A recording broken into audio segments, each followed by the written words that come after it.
So 6 picks, busy day, really good day, and open it up to questions.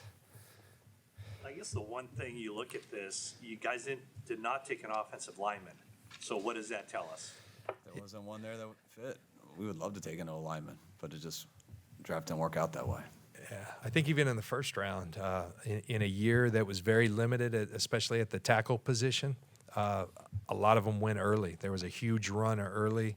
That affected, it starts at the top, and then it's a trickle down or up or whatever you call it effect, and that happened. And so they're just, we weren't going to take one just to take one, you know. And John, you said on Monday that you were open to trading Mike last year, which suggests that you were fine with whatever you had last year as a starter, probably Colton McKivitz. So is this a vote of confidence for Colton McKivitz as well? Very much so. We believe in Colton. I'll let Kyle talk a little bit about Colton as a player, but Colton, the gold helmet is a hard standard up there. We give it to very few people. Colton was one of those when he came out of West Virginia. I think when he got here, we didn't necessarily see that all the time because he was shy. He kind of took him a little while, but I think over time, as his confidence grew, you started to see all those traits and qualities, the spirit, as we call it, really start to show. And then Colton's sneaky talented as well, and we like him a lot as a player. Kyle, you go ahead and talk about him. Yeah, I mean, just getting an O-lineman ready to start in this league is really tough, especially how different playing in the league is in college, and the lack of preparation we get with how OTAs are this year, how much shorter training camp is. But you can win with Colton. He's been here for a while. When he has played, we have won games with him.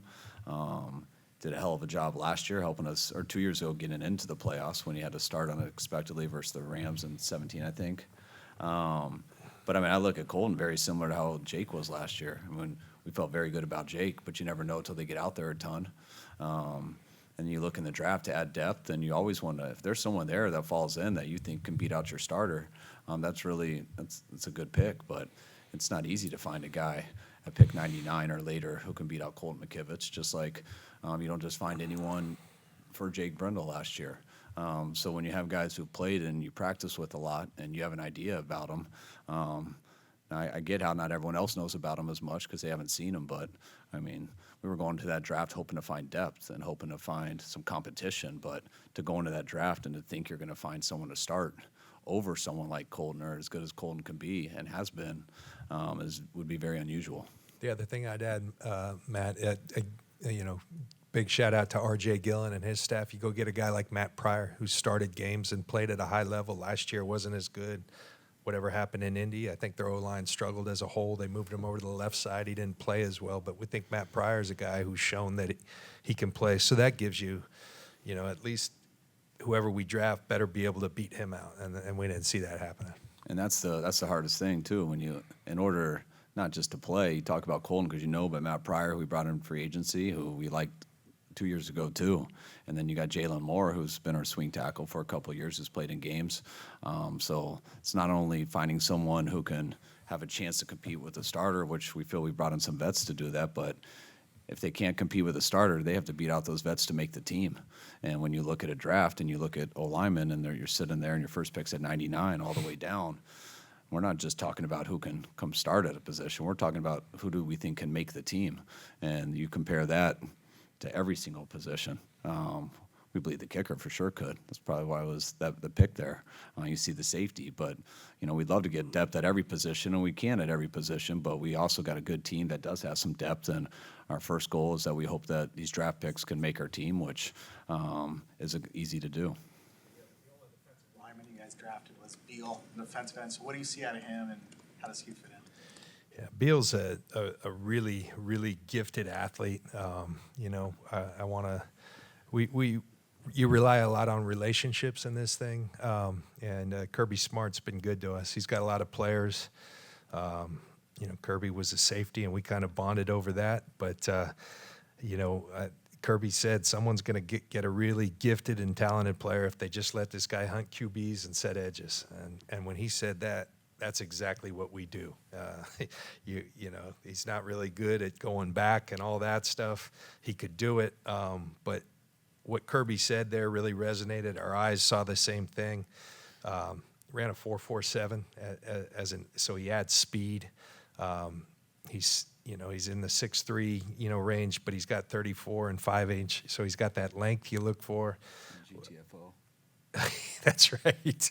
Our analytics, see if anyone can guess. We have I tell our analytics guys all the time, Plonsky and his crew, go watch the coaches, get in there, and let's come up with measurables that are what we coach. And GTFO is something Chris Kasarik is always screaming.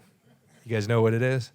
Yeah. Okay. So he had the highest GTFO grade in the draft. So we're really fired up about that. There you go. It's hard to get an offensive lineman from college transitioned and ready to start in the NFL. Why is it harder for an offensive lineman than a defensive lineman? Sometimes those guys hit the ground running. Because just like receivers, just like running backs, a D lineman, you're rotating. You can put guys who just have a certain skill set, put them in that situation and that situation only. An O lineman, show me someone who rotates. You're out there 70 plays. That's also why the guy with the best highlight tape is not the guy that you go get. If it's the highlight tape and the whole game, yes, but an O lineman is different. You got to be built to last. You don't have to be flashy. You got to make sure that you can survive that game and not be the reason that we lost. And if you can have a guy who can dominate, someone like Trent Williams and stuff, it's still only so much you can do there. Or the DNs, these pass rushers, they might not be able to play their run, they might not be able to do something, but you can put them in a 2-minute situation and have them win a game for you. So that's why you can win with D linemen by a group of them. O-line, how good do those 5 play together, and one goes down and the next one comes in? How does that adjust your 5 and how they play together? That's a GTFO. Paul, I mean, how do you assess that? Is it the first guy who's off the line of scrimmage? Do you look at the 10-yard split? I mean, That's what we look at as coaches, but analytics, I have no clue how they do that stuff. They know, It's within the first 2 yards is what we're measuring, and they've come up with a way to measure that, and Beal's right at the top of it. So it's something, we're always talking about getting length and explosion out of that stance, and Beal's a guy who kind of embodies that. The other unique thing that you get from Beal, and I think it really helps on game day, we dress a lot of D linemen. He's a guy who can help you a lot in special teams as well because he can really run, and he's really good in space. So kind of a unique ability. When you get a D lineman who can do that, it's an added bonus. McCaffrey's contract, is that just to have? Just gives us some room. We were pressed right up there when we were to sign our rookies. We could have done it, but we would have been right there, and we wanted to have some flexibility, and made sense. Christian's going to be here. Simple conversion, and we did it, and we're thankful to Christian for agreeing to do it. Good thing for him, good thing for us. Forward signings don't count against the comp formula, right, after the draft? Yeah, that's correct. So does that give you, some thoughts on free agents that you might not have considered before? We're working on undrafted free agency right now. We got a lot of numbers on our roster. I had a healthy draft. Our numbers were pretty good. We'll see where it's at after this. This is always kind of nerve-wracking because we're down here and they're up there filling out that class. But we've got it pretty slotted, and we'll see. We're never going to stop looking for players that can help, and it's just a lot of the slots are filled, and where they aren't, we'll go add to it if we need to. What was exciting to you about Ronnie Bell? That he went to Michigan. Just how consistent of a football player he is. I believe he was a captain. Yes. He's a coach's son. Not that doesn't mean much, but he plays like what you want that to be like. He was just so consistent. Special teams player, good returner, did really everything they asked. Very good in his routes. There was not one thing that he struggled with. When you can put him into a group and just whatever his skill set is, I think he could fit in any position. And he seemed like one of the more reliable guys, wideouts that we watched in all of college football. And, we want guys to be good over time. And I feel like he's a guy who's been as good of a football player as there is in college. And we got to see how he adjusts to this level.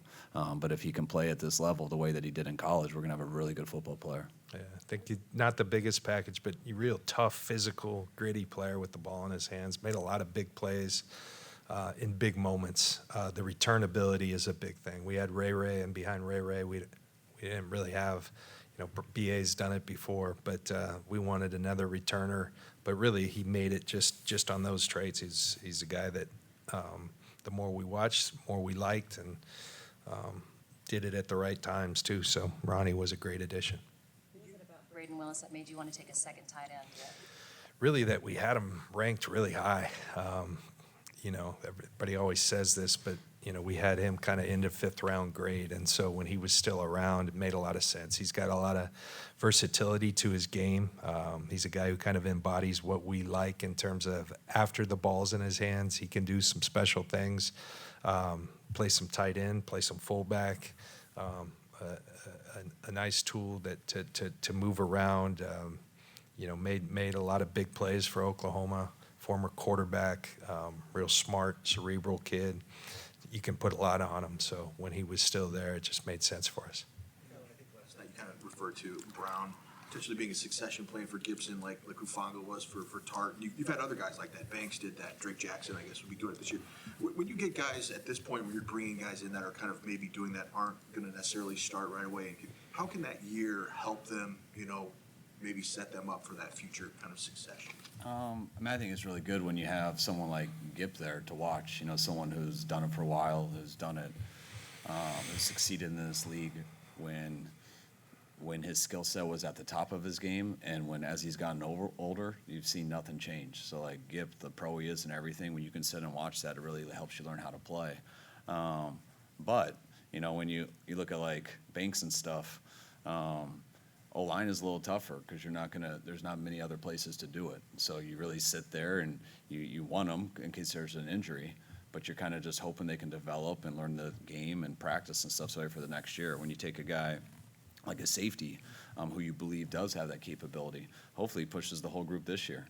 So everyone's got to be on it and take it to another level because we do want to be better than we were last year. So we're never going to say like we just brought in a guy to make him the next guy once people leave. I'm also not trying to threaten people either. But we didn't bring in Banks to take Lakin's job, but he could have if he was ready to. And I look at that at every single position. If they're better, we're going to play the best guy. I think that's really hard to do when you have someone like Lakin that year, like someone like Gip. But when you have a safety, there's still so much more value. You can have 3 safeties on the field at once. Safeties are always up. You need a guy to play special teams. You usually have 4 safeties up a game. 2 are playing. Those other 2 are your special teams demons, but just in one injury, they got to know how to play safety too. And when you look at a guy like George Odom, I think he's one of the best special teams players in the league, who also can help us at safety. And now we're bringing in another guy who I think and we all think can be a starting safety in this league as soon as that makes sense for the Niners. But in the meantime, we think he can be a difference maker in all the other parts too. When you're drafted guys kind of later in rounds like you were this weekend, are you kind of under the understanding that, they may not start, like you were saying, they're just going to try to make the team, but do you look for different things in those guys that might be developable over that, for lack of a better word, over that course of a year to maybe eventually become that? Yeah, you do. And it goes either way. When you get to later round picks, sometimes you want the guy with the most traits and stuff, just a guy to develop. But I've been in this league a long time, and it's hard to develop guys with the way it's structured. There's only so many practice squad spots. There's only so many people on a roster, and there's only so many people up on game day. And that's what's tough when you take some real talented guys early, because those guys aren't ready to play. And sometimes I've been in places where regardless, you have to play them right away because of their draft status. And then they come out and they look really bad, and they're not. You want to stash them away a little bit so they can practice and develop. Unfortunately, in this league, we don't have 100 guys on the team like you might in college. There are certain rules to that and stuff. So you got to weigh all that in to man, I would love to work with this guy. He's got it in him, but he looks so far away. How are we going to be able to stash him? Can you keep him on practice squad? No, he's got to be your third tight end. All right, well, we use our third tight end. And so it's going to be a big problem in week 2 if someone's hurt. And so you look into all that stuff, and that's why there isn't any absolute answer. Sometimes we will go for the most upside and guy to develop, and sometimes you want just the best football player you can count on. And but the higher you go, you hope it fits all. He's been watching Fred Warner for a couple of years. Because he's a former safety, and he was looking for someone that kind of went that route. And Warner had told us he came here as a positionless player. It's probably not fair to compare him to a Pro Bowl guy, but do you see some of those traits in him? Well, I think his linebacker coach did. Johnny Holland was a huge D. Winters fan. You know, and we trust Johnny's eye a lot. Our scouts like D. Winters a lot, and you know, we had a really nice discussion.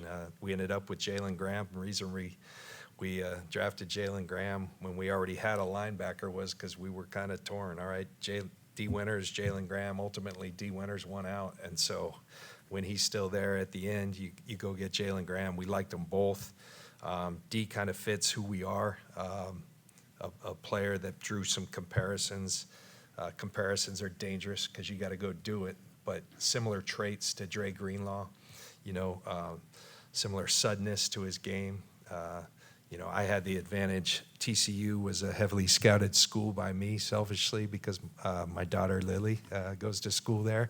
So I got to be there on 3 different occasions this year, and I heard plenty of anyone who I would talk to would talk about D. Winters as being just a real leader on that team, another captain, but the unequivocal leader for that defense and the voice of that defense and very much of that team. So that carried weight as well. Ultimately, we felt like D was just a guy we needed to bring in, and we're really excited to take him. What's the thinking, the plan at number 4 quarterback, which could be number 3 quarterback for a big chunk of the offseason? Is that one of the positions they're working on upstairs right now? Yeah, they're looking to fill out everything with the free agents. We'd love to get a 4th guy here. We'll see which one it is, but it's, you know, we'll be all right though in the off season. You know, when we get to training camp, hopefully we'll get Brock back soon, but regardless, we'd love a 4th guy here. You never know how much we end up doing in the OTA sessions, but it's been good having 2 guys out there just throwing. They've been on their own. We'll start with everybody tomorrow where we actually can go out on the field with them as coaches, but hopefully when it's said and done, we'll have a 4th guy. And Trey is completely cleared to practice. I mean, I know you aren't Yeah. practicing, but. You've been out there throwing, doing everything. Yeah. Yeah. Yeah. And do you have an agreement with an undrafted quarterback? Not when we came down here. Not when we left. That's what these guys do the next couple hours. Yeah. So. You guys good? All right. All right, guys. Thank you.